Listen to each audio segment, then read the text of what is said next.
Menyambung pertanyaan saya kemarin tentang tahlilan. Pertanyaan yang mana ini? Yang tentang tahlil. Jadi kesimpulan dalam tahlilan tersebut, bid'ah atau sunnah?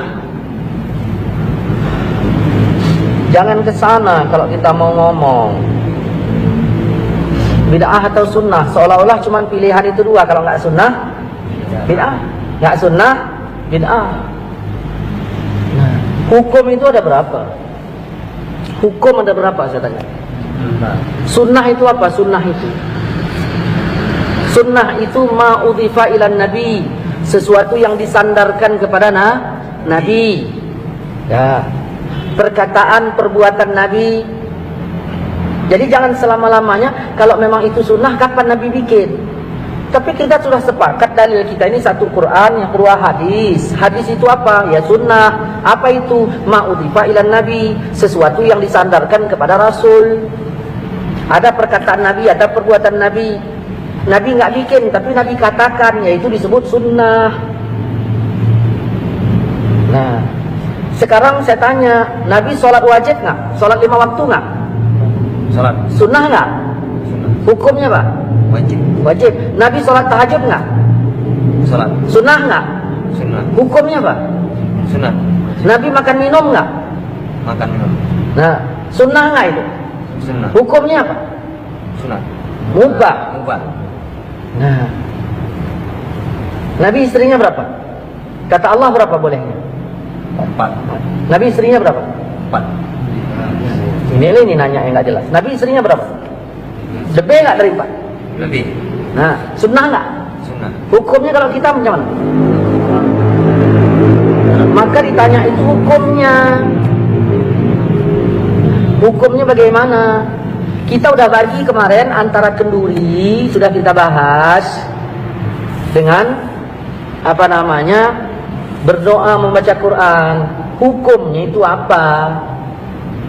Allah menyuruh membaca Quran, umum kalimatnya. Yasin Quran nggak? Quran. Ketika Allah menyuruh kita membaca Quran, berarti kan dari suruh kita baca Quran. Waktunya ada nggak dari Allah dan tempatnya? Udah kita bahas itu. Jadi jangan berulang-ulang. Hukumnya, nah Allah udah suruh kita baca Quran. Nah di dalam tahlil itu kan baca Yasin. Quran nggak Yasin itu? Quran. Oke. Kemudian ada nggak waktu dari Allah untuk membacanya? Tidak.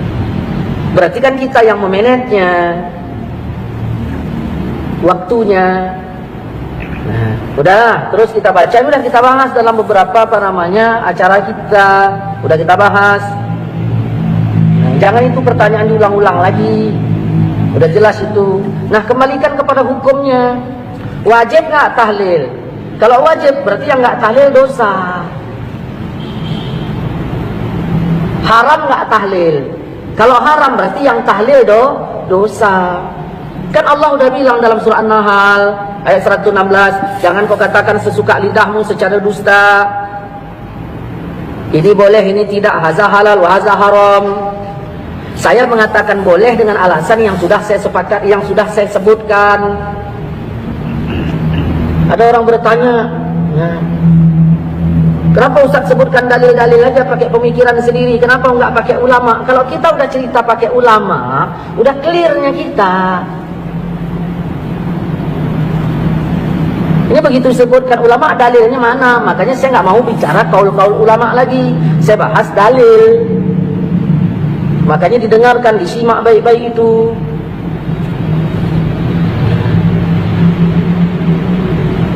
Jadi kita baca baca Pak Yasin. Yang nyuruh baca Yasin siapa? Yang nyuruh baca Al-Quran. Yang nyuruh baca Quran itu ya adalah Allah. Nabi juga nyuruh kita baca. Begitu disebut kalau misalnya Nabi nyuruh baca, kalau Allah nyuruh baca, berarti ya bebas kita bacanya. Diperkirakanlah itu tempat baik untuk dibaca atau tidak. Jadi hukum itu dikemanakan? Ada 5, wajib, sunat, mubah, makruh, haram. Kalau tidak wajib, apakah berarti udah haram? Jangan dulu haram yang kemari. Wajib dulu, baru sunat, baru mubah, baru makruh, baru haram. Nah, tahlil itu kita tanya mau kemana, kita bawa hukumnya kemana. Jangan tanya sunnah atau bid'ah. Berarti kalau nggak sunnah berarti bid'ah. Tidak begitu. Allah pun bilang, "Wa man lam yahkum bima anzalallah." Siapa yang tidak menghukumkan seperti hukum Allah, berarti hukum. Karena kalau ditanya sunnah itu ada takluk kepada hukum.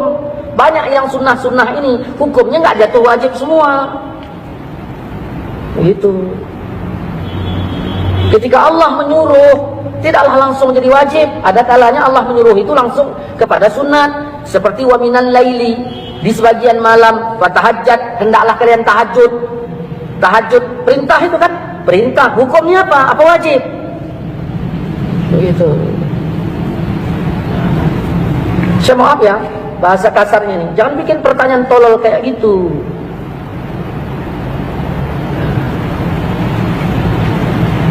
Oke lah Ustaz. Ada satu pertanyaan lagi. Kalaulah boleh membaca Quran di tempat orang meninggal itu, apa manfaatnya Ustaz? Ini pendapat, nanya pendapat saya, apa nanya keterangan? Begini, ya.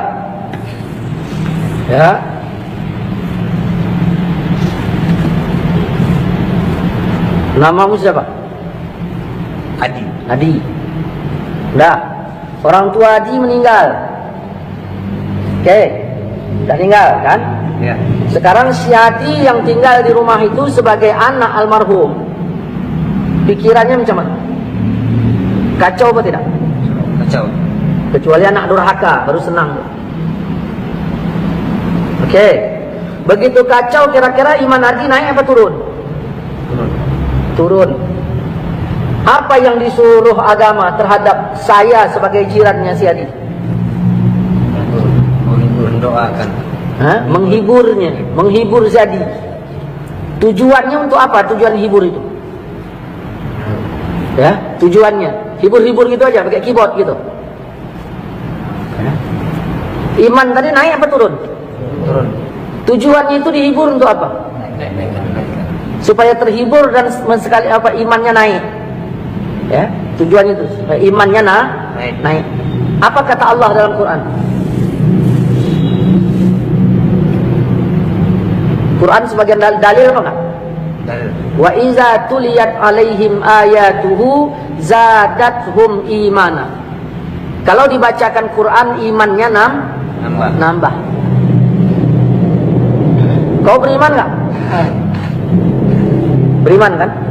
Begitu dibacakan Quran imanmu Nambah. Kalau enggak nambah berarti enggak beriman kok. Enggak. Itu manfaat untuk keluarga yang ditinggalkan.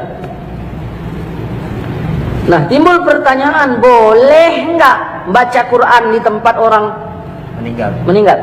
Itu pertanyaannya. Nah, jangan kau katakan sesuka lidahmu secara dusta, ini boleh, ini enggak. Ada orang bilang enggak boleh, ya tanyalah alasannya apa. Saya bilang boleh, alasan saya apa? Kan Nabi udah bilang, iza hadartum, kalau kamu hadir ke tempat orang sakit atau mayit, ke tempat orang meninggal, ucapkan perkataan yang baik. Siapa yang bilang tuh? Hadirlah saya ke tempat si Adi, orang tua Adi meninggal. Rasul nyuruh apa? Ucapkan perkataan yang baik. Datanglah saya, assalamualaikum di, waalaikumsalam. Kenapa ya orang tua kita ini meninggal segala macam, baik nggak? Ngomong saya itu baik nggak? Kata Nabi, sebaik-baik perkataan adalah Quran. Berarti membaca Quran macam mana? Lebih baik. Jelas kan? Berarti membaca Quran lebih baik. Ya udah. Tapi ini nggak lakukan. Sekarang menyelisih apa enggak? Kalau saya baca Quran di situ, yang saya selisihi ayatkah, mana ayatnya? Nabi kah, mana hadis yang saya selisihi? Baru dikatakan berselisih apabila ada nabi bilang jangan, lalu saya baca, di situ berselisih namanya. Tapi bacanya rame-rame. Apa? Berarti babnya bab rame-rame bacanya, baca berjamaah masalahnya. Nanti kita bahas tentang masalah baca berame-rame. Jangan diaduk-aduk masalahnya. Berarti katakanlah, Ustadz saya setuju tahlilan, tapi yang penting bacanya satu orang. Kan enak. Ini enggak, memang tahlilan bid'ah, pernah dibikin siapa? Ini. Datanglah saya tadi. Saya bacalah Al-Quran. Kenapa? Karena sebaik-baik perkataan adalah Al-Quran. Saya baca di situ. 2. Yang ketiga, kalaulah saya ngomong-ngomong yang baik bersama si Adi, tadi tak masalah kan? Ya. Tiba-tiba ada orang lain datang, Ustadz kirim salam lah Mas Adi. Lalu saya bilang, Assalamualaikum di, Waalaikumsalam, Pak Tanjung kirim salam sama kau. Ya udah, tanyanya macam mana kabarmu? Kata-kata macam mana kabarmu itu bahasa saya apa bahasa Pak Tanjung? Bahasa Pak Tanjung, karena dia suruh nanya. Boleh nggak saya bawa bahasa Pak Tanjung ke rumahmu? Boleh. Kalau bahasa Pak Tanjung boleh saya bawa, kenapa bahasa Allah kau larang?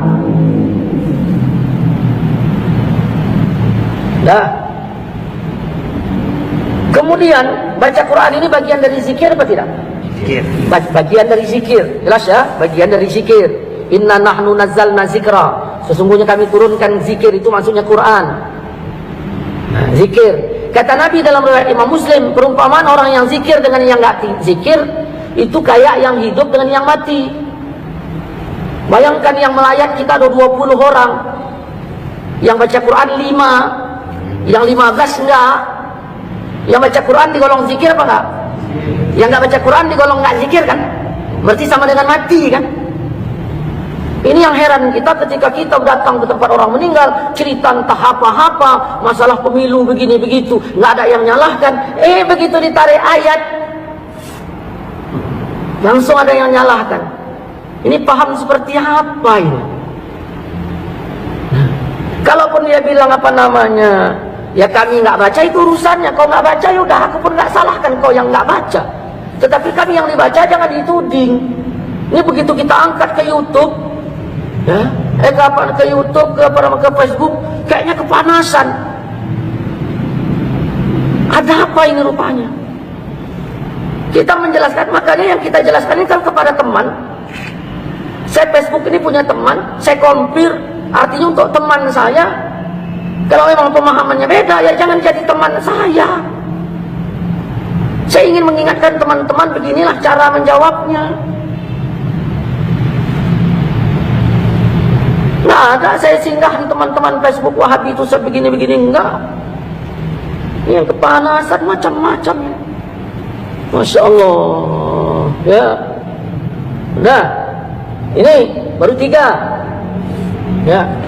Kemudian dia berbicara manfaat kan? Ya. Berbicara manfaat. Baiklah, Ustaz. Jadi tunggu dulu, belum selesai. Jangan main baik-baik. Ada orang nelpon saya, Assalamualaikum Ustaz, Waalaikumsalam. Ya. Nah, si Polan meninggal. Siapa? Ayah si Adi. Saya bilang apa? Innalillahi wa inna ilaihi raji'un. Innalillahi itu apa? Kembalikan Al-Quran. Innalillahi itu Quran. Kalau pertama kematian saja kita dikembalikan kepada Quran, kenapa dilarang membaca Quran di waktu yang lain? Kemudian mau ditanya apanya lagi? Sampai enggak kepada almarhum? Kan begitu.